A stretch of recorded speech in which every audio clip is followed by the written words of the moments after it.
Dr. Oleron learned long ago that grief had a sound. It wasn't a scream, or a sob, or the soft shattering of a heart. It was silence, an endless, ringing silence that swallowed the world.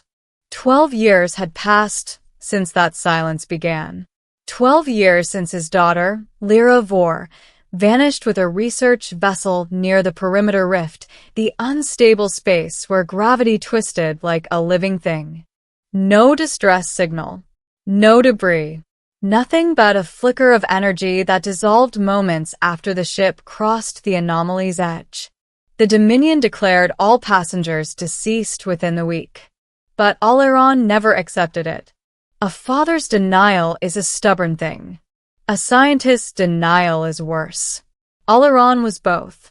So every day, long after the research teams moved on, long after the Dominion stopped funding expeditions, long after society gently urged him to let go, he stayed.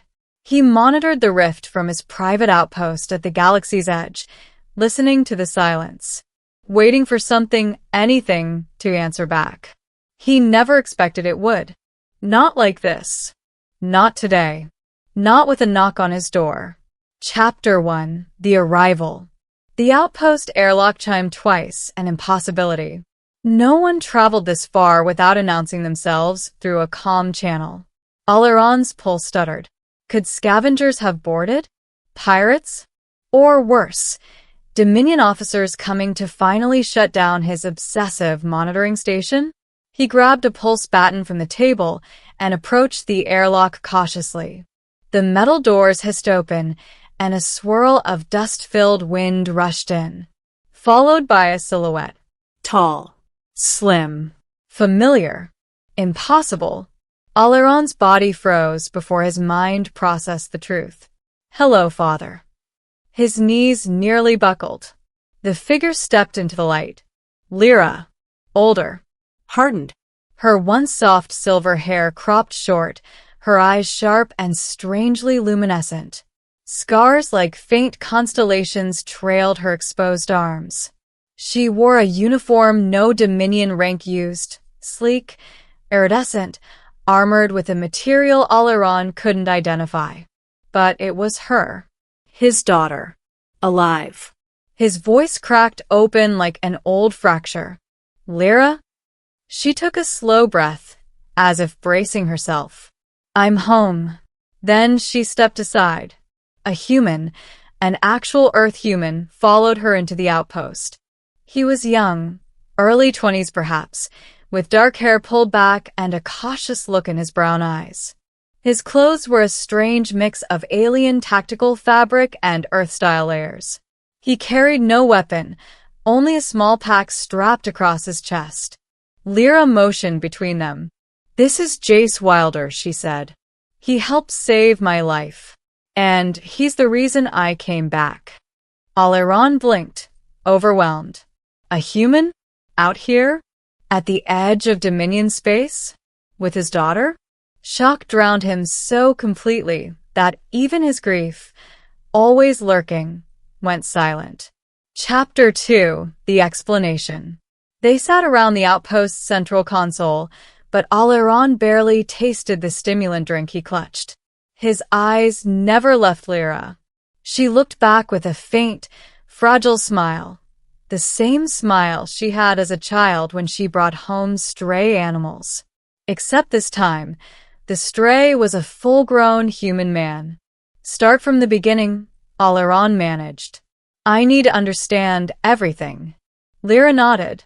It began the day we crossed into the rift. The research vessel didn't break apart. We were pulled in, gravity inverted, and we were thrown into a pocket dimension, a sealed-off space created by something ancient. Jace added quietly, the Mhyras. Oleron turned to him. The mythical architects? They're a legend. They were, Lyra said, until we met them. She explained. The Mhyras were an extinct hyper-advanced species that once manipulated space-time as easily as others manipulated metal. Their ruins existed across thousands of worlds, but no living Mhyras had been found, until the rift sealed her ship in a dimensional fold holding the last remnants of their civilization. Only 2 crew members survived the crash, Lyra and her research partner. But something else survived too. Something dangerous. The rift dimension was collapsing. And the Mhyras, what little of their consciousness remained, sought an anchor to escape extinction. They needed a host, Lyra said. A sentient mind capable of holding their collective memory. Jace lifted his hand. They chose me. Alieron stared, stunned. Why a human? Jace shrugged slightly. Honestly, they said humans are unusually flexible, adaptive minds. Something about neural plasticity and emotional resilience. Lyra smirked faintly. He's underselling it. The Mhyras scanned every survivor. And Jace was compatible in a way none of us were. Alieron's eyes narrowed. You're telling me you found a human inside this pocket dimension? Jace shook his head. I was pulled in like her. My shuttle malfunctioned near Saturn's outer moons. Everything went white, and I woke up in the dimension. Alieron rubbed his temples. It was too much. And your partner? The rest of your team? Lyra's eyes dropped. Gone. A quiet ache entered the room. Alieron swallowed the lump forming in his throat. I grieved you for 12 years. I know, she whispered. Every day in that dimension, I wondered if you were still waiting. Alieron's voice cracked. Always. She reached across the table and squeezed his hand. He held it like it was life itself. But then Lyra's expression shifted, shadowed by something heavier. There's more, she said. The Mhyras didn't just choose Jace as a host. They gave him a message. A warning. Jace exhaled slowly. The rift is expanding. A tear in space-time. If it reaches critical instability, it won't just consume a dimension. It will devour entire star systems. Alieron froze. And you came here because... Lyra's gaze sharpened. Because the Dominion won't listen to a human host, or the daughter they declared dead. Jace nodded. Your father is respected. Brilliant. The only one who's studied the rift longer than anyone alive. If anyone can prove the threat is real, that's him. Alieron leaned back, breath unsteady. His daughter had returned. And she brought a human who held the memories of a dead civilization. And the universe itself was in danger. It was almost too much for one lifetime. Chapter 3. The Rift Awakens. The outpost's alarm shrieked. Alieron shot to his feet. What now? The console lit up with violent readings. Gravity fluctuations. Quantum spikes. Space-time distortion. The rift was pulsing more violently than he had ever seen. Lyra and Jace rushed to the screens. Jace's eyes widened. That's it. That's what the Mhyras warned about. Lyra's voice trembled. It's beginning. Alieron slammed commands into the console. He projected the rift's expansion trajectory. His heart dropped. If this continues, it will reach inhabited systems within months. The room fell silent. Jace placed a hand on the console. His voice seemed to echo with something otherworldly. We don't have months. Alieron looked up sharply. Jace's pupils flickered with soft, glowing geometric patterns. The Mhyras? Alieron asked, voice cautious. Are they speaking through you? Jace nodded. They're telling me what must be done. The rift is collapsing inward, toward a singular anchor. Their last memory core. If we retrieve it, we might stabilize the dimension. Lyra added, but that means going into the rift again. Alieron's blood chilled. Absolutely not. Father. No, his voice thundered with a fear he hadn't felt in decades. I lost you once. I will not lose you again. Lyra stepped toward him. She lifted his trembling hands. You won't. Not this time. Jace knows the pathways. And the Mhyras need you. Alieron blinked. Me? Jace explained.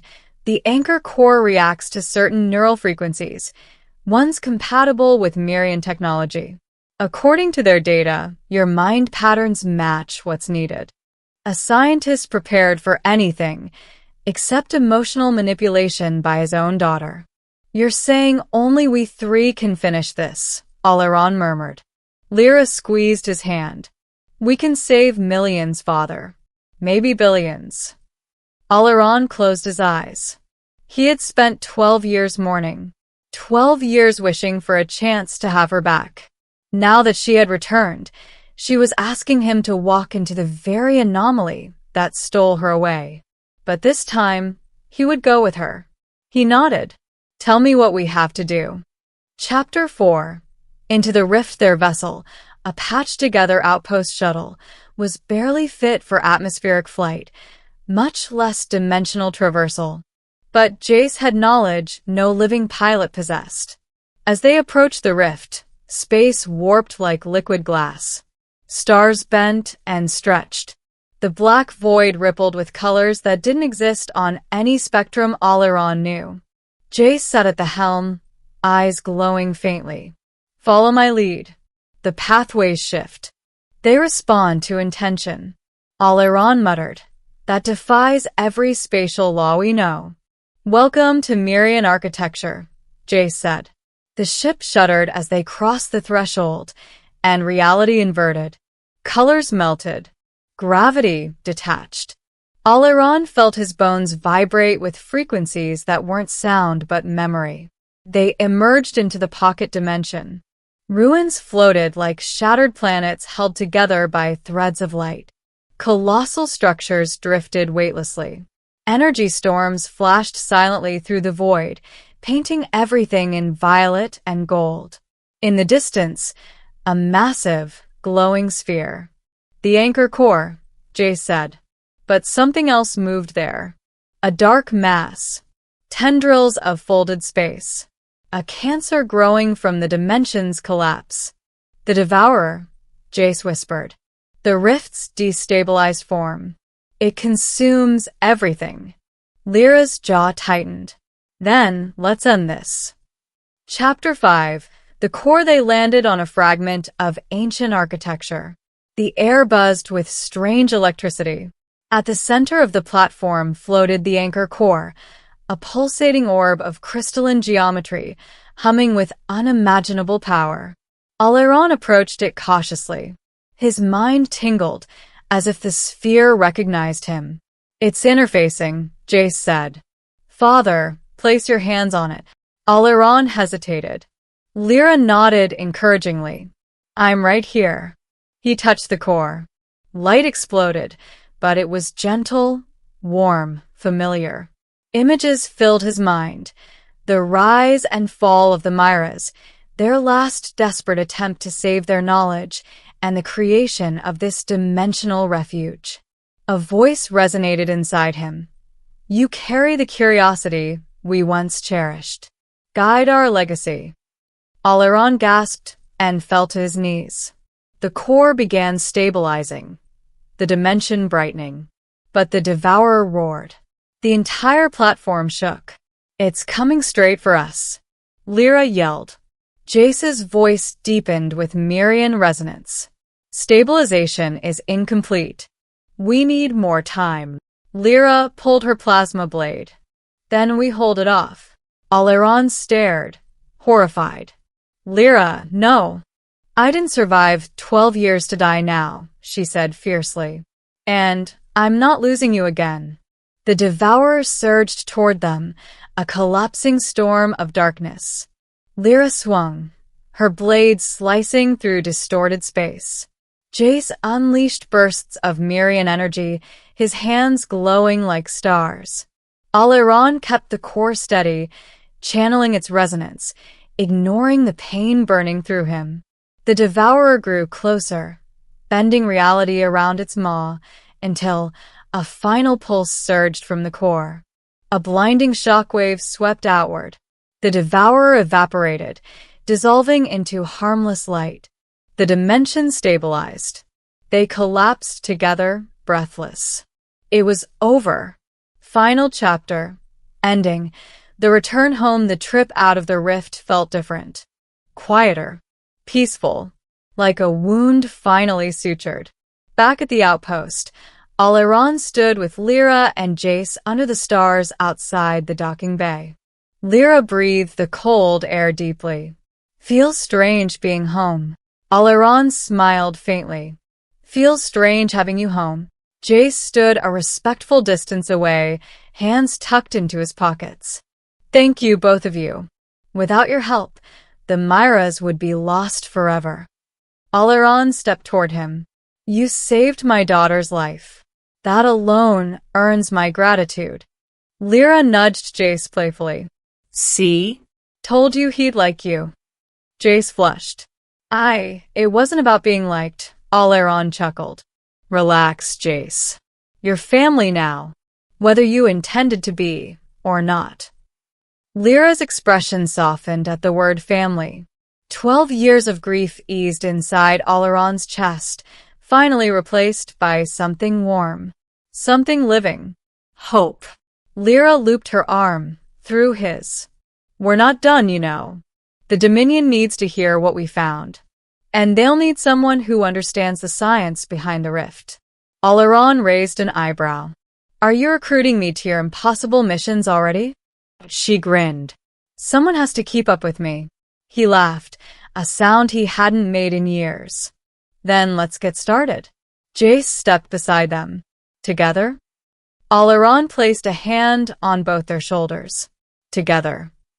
They walked back into the outpost. 3 survivors of a dead civilization's final secret, now the guardians of its legacy. And for the first time since the silence began, Alieron Vor no longer mourned. His daughter had returned. And with her, a future worth facing.